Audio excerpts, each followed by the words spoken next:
Hello friends, स्वागत है आप लोगों का लिंकिंग वर्ल्ड में। तो और एक जो वीडियो है आपके सामने लाया हूँ वो है शक्ति पंप्स इंडिया लिमिटेड के बारे में देखेंगे।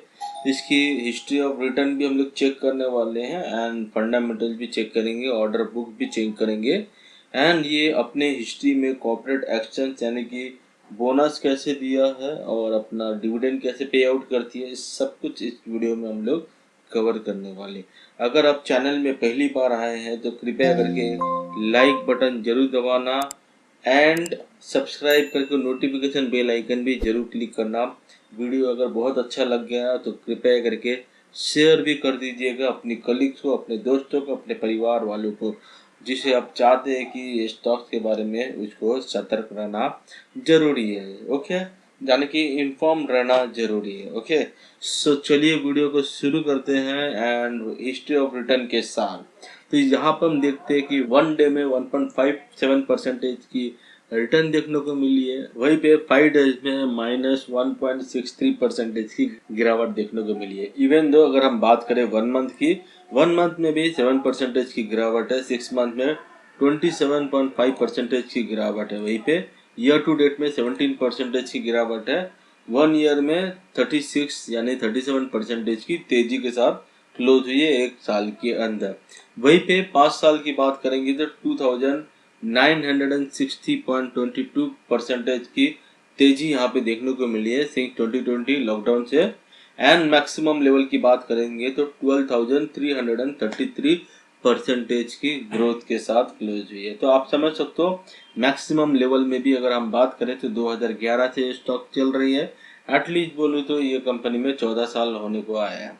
तो 14 ईयर्स में 12,333% return is one of the most powerful return of ever. So काफ़ी अच्छी है, शक्ति पंप्स इंडिया लिमिटेड ने ये परफॉर्म किए हैं। एटलीस्ट हमें इसमें अंदाज़ा मिल गया कि हिस्ट्री ऑफ रिटर्न में कैसे उन्होंने अच्छी खासी रिटर्न दी है।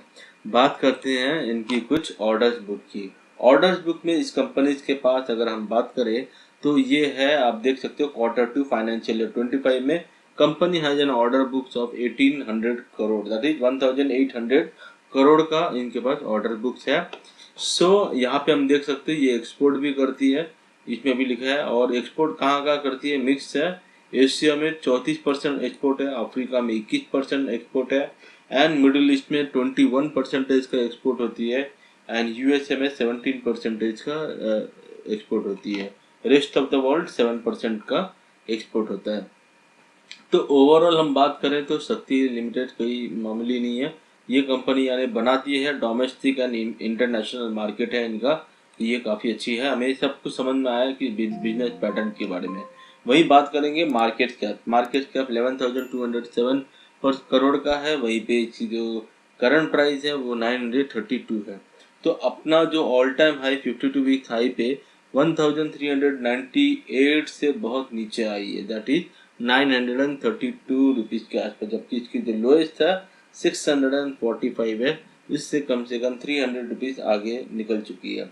वहीं पे हम बात करेंगे स्टॉक पीई। स्टॉक पीई काफ़ी ज़बरदस्त एक ग्रीन सिग्नल देती है आपको।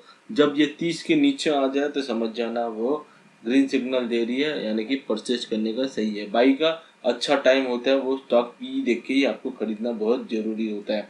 अगर ये स्टॉक पी 30 के अबव, 35, 40 या 40 के अबव रहता है तो वो ऑटोमेटिकली आपके लिए एक रेड सिग्नल बन के खड़ी होती है, जो आपके बताती है कि यह अच्छा टाइम नहीं है, मतलब इसका प्राइस जो है वो बराबर नहीं है खरीदने के लिए। बुक वैल्यू बात करेंगे 96.6 है, ये अपने बुक वैल्यू से काफ़ी हद तक आगे निकल चुकी है, एटलीस्ट 10 टाइम्स आगे है। डिविडेंड यील्ड बहुत ही कमज़ोर है, 0.07%। ओके, जरा आप माइंड में याद करके रखिए, जो करंट प्राइस है 932 है एंड डिविडेंड यील्ड यहाँ पे 0.07% है, जो कि मेरे हिसाब से बहुत ही कमज़ोर डिविडेंड है। एटलीस्ट 1% डिविडेंड होना ही चाहिए। ROC काफ़ी लाजवाब है, दैट इज 55.3%, ROE 42.6%, बहुत ही लाजवाब है। दोनों 15% के अबव होना चाहिए। फेस वैल्यू जो है वो 10, यानी कि अगर फेस वैल्यू कंपनी ने फ्यूचर में स्प्लिट के जरिए से फेस वैल्यू 1 कर दिया तो आपको 1 के बदले में मैक्सिमम 10 शेयर मिलने का संभावना है। ठीक है। एंड अगर हम बात करें प्रॉस की, प्रॉस में क्या है, expected to give a good quarter, second pros क्या है, प्रॉफिट ग्रोथ है हुई है 98.7% CAGR over last 5 year. Third pros क्या है, good return on equity record है 3 इयर्स का 29.4%। Company median sales growth is 25% of last 10 years. तो ये है fourth pros. Pros cons number 1 देखेंगे, stock is trading at 9 times its book value. जैसे मैंने बोला 10 टाइम्स, तो ऑलमोस्ट 10 टाइम्स के आसपास ही है, तो बुक वैल्यू से थोड़ा सा आगे निकल चुकी है, और अगर बुक वैल्यू से करीब आता है तो अच्छी बात है। बट इसका पीई जो है वो सिग्नल दे रही है कि बाई कर सकते हैं। इवन दो अगर company has the high return of 152 days, यहाँ पे आपको ध्यान देना होगा। एंड जो प्रमोटर्स होल्डिंग है यहाँ पे डिक्रीज हुई है 3.21% के आसपास। फ्रेंड्स बात करेंगे इसकी जो pH company, left hand side में आप देख सकते हैं। क्वार्टरली रिजल्ट में बात करेंगे, यहाँ पे हमको देखने को मिलेगा मार्च 22 में बहुत ही अच्छा शानदार प्रदर्शन किया है। मार्च 22 के बाद काफी सिंगल फेस करोड़ में प्रॉफिट किया है, ठीक है। अप टू सितंबर 2023 तक का ये सिंगल फेस, यानी single face in the sense एक ही सिंगल डिजिट करोड़ का इसमें प्रॉफिट हुआ। बहुत ही गिरा हुआ था इसका पास प्रॉफिट है, लेकिन दिसंबर 23 ऑनवर्ड्स इस स्टॉक का जो नेट प्रॉफिट है काफी जबरदस्त बढ़ती गई है। 45 करोड़ हुआ 23 में। मार्च 24 में क्वार्टरली हम देखते हैं 90 करोड़ का है, जून में 93 करोड़ का है, सितंबर में 101 करोड़ की है, दिसंबर 24 में 104 करोड़, एंड मैक्सिमम मार्च 24 में आते ये 110 करोड़ का नेट प्रॉफिट दर्ज किया है। काफी अच्छी बात है।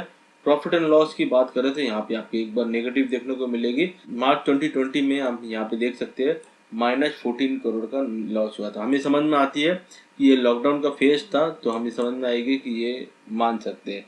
और मार्च 16 में मात्र यहाँ पे 1 करोड़ का नेट प्रॉफिट बना है, बाकी सब जगह पे पॉजिटिव है।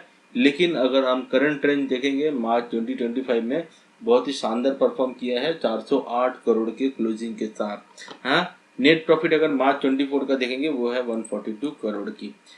कंपाउंडेड सेल्स ग्रोथ 84% की है, कंपाउंडेड प्रॉफिट ग्रोथ 188% की है लास्ट ईयर का, and the stock price CAGR 35% की है, एंड रिटर्न ऑन इक्विटी 43% की है।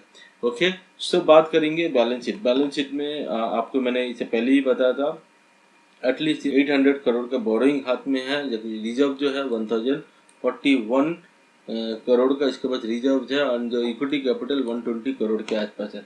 फिक्स असेट 227 करोड़ की है, इन्वेस्टमेंट कुछ भी नहीं कर रही है। अदर असेट 1715 करोड़ की है। जबकि बात करेंगे फ्रेंड्स इसकी cash flow, operating activity positive है, तो फाइनेंसिंग एक्टिविटी भी पॉजिटिव है, सिर्फ इन्वेस्टिंग एक्टिविटी नेगेटिव है। प्रमोटर्स होल्डिंग में बात करें तो यहाँ पे प्रमोटर्स होल्डिंग अपना सितंबर 22 के ऑनवर्ड हम देखते हैं 4% गिरावट हुई है 550.27% पे, जबकि फॉरेन इन्वेस्टमेंट जो है 5.72% पे, डोमेस्टिक इन्वेस्टमेंट 6.42% पे यहाँ पे तेज देखने को मिल रही है, जबकि पब्लिक 37.59% के आसपास है। एंड बात करेंगे इसकी कॉर्पोरेट एक्सचेंज। कॉर्पोरेट एक्सचेंज में आप देख सकते हो 2011 से लेके 1 रुपया या 2 रुपया, 1.5 रुपया, 3 रुपीज 70 पैसा 18 में, 5 रुपीज 19 में, देन 2021 में 8 रुपीज, 22 में 2 रुपीज, 23 में 2 रुपीज, एंड सितंबर 24 में ये 4 रुपीज दिया, एंड लास्ट ईयर 25 नवंबर 2024 में हम देखते हैं 1 शेयर के बदले में 5 शेयर बोनस भी दिया है। तो ओवरऑल सबकी बात करेंगे तो बहुत ही शानदार स्टॉक्स है, एंड इसकी जो बोरिंग है वो कम है वैसे भी, लेकिन कभी कभी स्टॉक मार्केट में हमें इसमें गिरते नजर आई है, एक ही बार गिरा है।